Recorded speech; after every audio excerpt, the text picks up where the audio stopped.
At the British Shooting Show this year, I looked at this, the new 88 Pro 12, which is their new competition shotgun, and I thought, to be honest, it's probably the most exciting gun at the show in terms of being something new, something different, and something that people are going to want to see. And I've had this now for a couple of weeks, and because it's brand new and I really wanted to see how this thing performed, I've given it a run out. I shot a slab of cartridges through this last weekend at a flush day, so I've really given it a workout, and mechanically no problems at all. Ejectors worked flawlessly, no issues, everything was fine.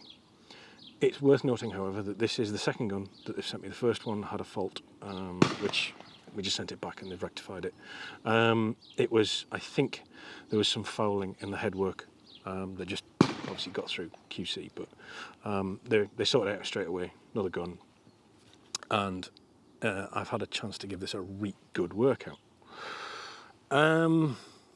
Very, very interesting piece of kit. £8.7, 1,200 quid. 32-inch, also available in the 30. Extended chokes. We've got a ventilated mid and top rib. The top rib is an 11 to 8mm taper with a red front bead. 3-inch chamber, 18.4 board, superior steel proofed. The fore end is kind of a hybrid sporter beaver tail. It's got quite a notable finger choil. The wood's pretty nice.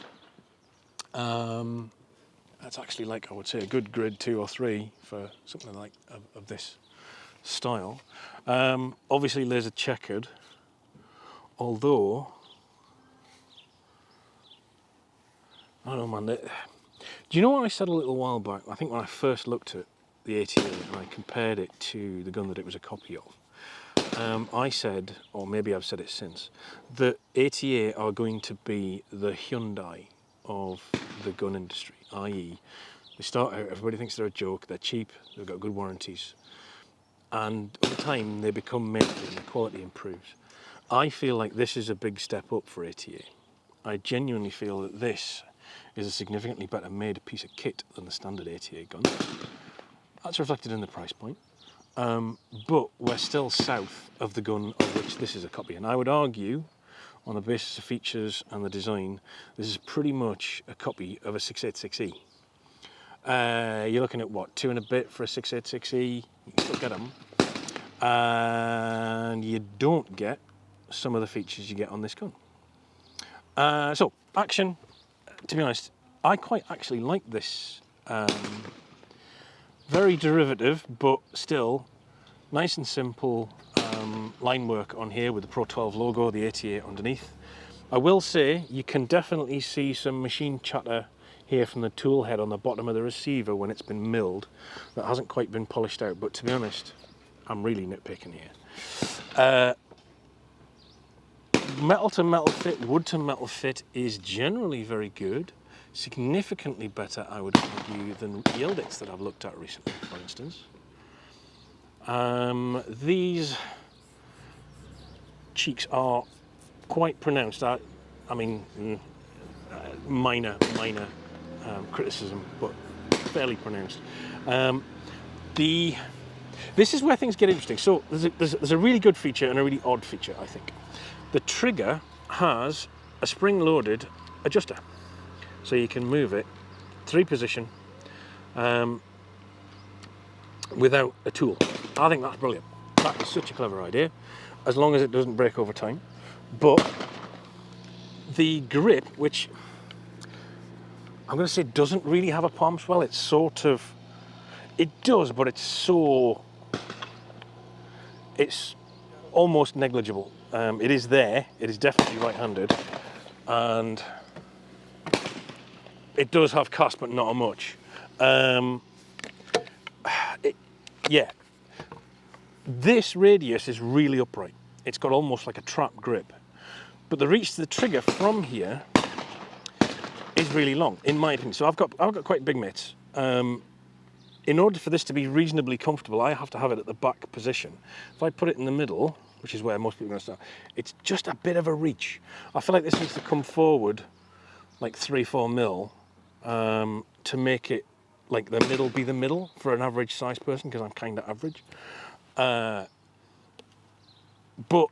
I mean, that again is fairly minor. I can just move it back and then people can move it forward. But it does strike me that it's maybe going to be a little bit tough for smaller framed shooters or people with smaller hands to reach, because obviously that's right at the back. The stock is 35-55, it's pretty much standard drop. We've got an adjustable comb which comes with washers. The gun comes with 5 extended chokes and the washers for what is very much a copy of the BFAS system. But to be honest, it works. The washers go in, you know what height you're at.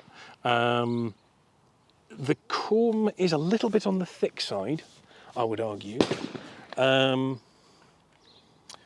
But again, that's a personal thing. I would take it a tiny bit thinner. And there's a sort of a copy of a Pachmeyer pad. It's comfortable to shoot. It maybe has a little bit more of a recoil impulse than I'm used to, but I think that's probably a combination of this pad and the thickness of the comb.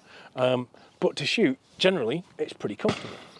The gun can be purchased with weights for the stock and for the barrels. You can see the barrels have these holes in between the rib stays.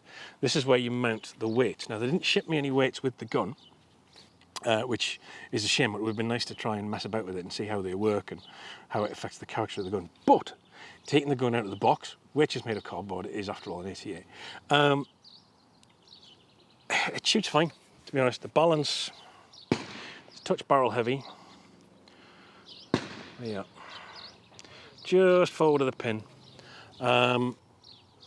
But that isn't a problem. It handles pretty well. We've got from the middle 14 3/4 length of pull. If I've got it back here, it's 14.5, but the actual length of the stock is fine. You'd be able to put spaces in if you wanted it longer, or put a thinner pad on if you wanted to. Yeah. That's it for the oily bits, kind of. The rest of the controls are as you'd expect. Top lever, selector, safety. Oh, actually, I'll say that. It's a safety only, there's no barrel selector. Interesting. The kind of party piece of the gun is the removable trigger grip. Now, I get that it's cool, right? I'm just not sure how useful it is. It's cool, right? It's nice being able to do that. It works really well. It pops in and out, no problem. Right? How much easier? This is like as easy as getting out of a Pattison compared to, you know, whatever else. But it's coil springs. If coil springs break, they still work. I can understand a removable trigger on a leaf spring gun, like an MX8 or a DT11 or a DT10, because it makes the leaf springs really easy to change if they break. The coil springs, if they break, it's still a spring. It's captive. So I guess it makes it easy to clean and cool to show your mates. But other than that, I don't know. I mean, I can count on no hands the number of times I think I've had my gun to bits to the point where I actually cleaned the internals in the last all of my shooting career. But never mind. Everything else, the millwork, the sort of machine turning on the sides of the action, same 4-end latch as on the other ATA.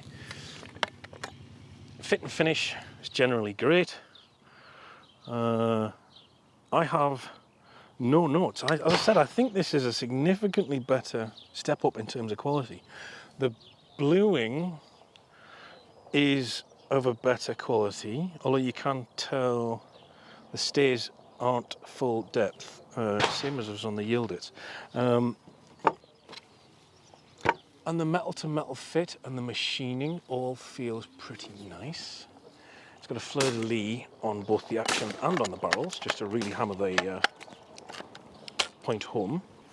Shooting wise, as I said, I put a right good rake of cartridges through this last weekend, and then I've shot it again today and before that, and it's fine, right? It is absolutely fine. It shoots well. A few people have tried it, no problems. Yeah, I think this is going to be interesting. 1,200 quid for, you could argue, a gun that's aiming itself against a 686E. I would argue thick end of £1,000 cheaper than you're paying for something with a B on it. Of a similar spec of a similar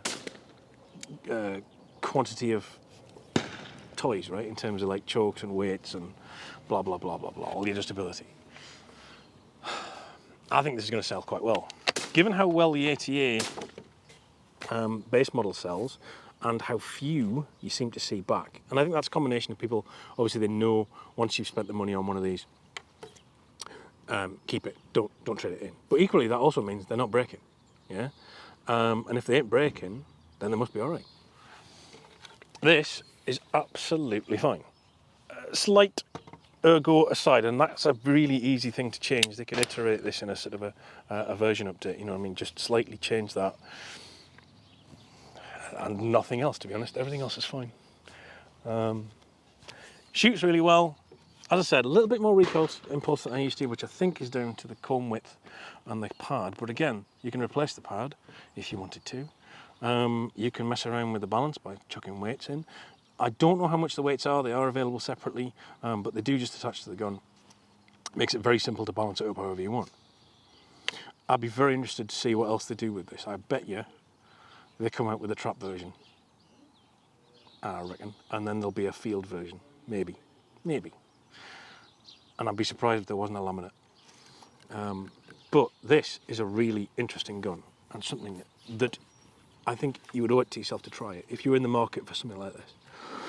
Is it going to hold its value like if you bought a 686E? Of course it isn't. It definitely isn't. Not now. Maybe though, in time. As I said, Hyundai, maybe in time, the quality comes up, and the quality is already coming up. ATA will become a bit of a force in the gun industry. Maybe, who knows? Guys, I think I'd love to hear back from you on this one. What do you think? Have you let us try one?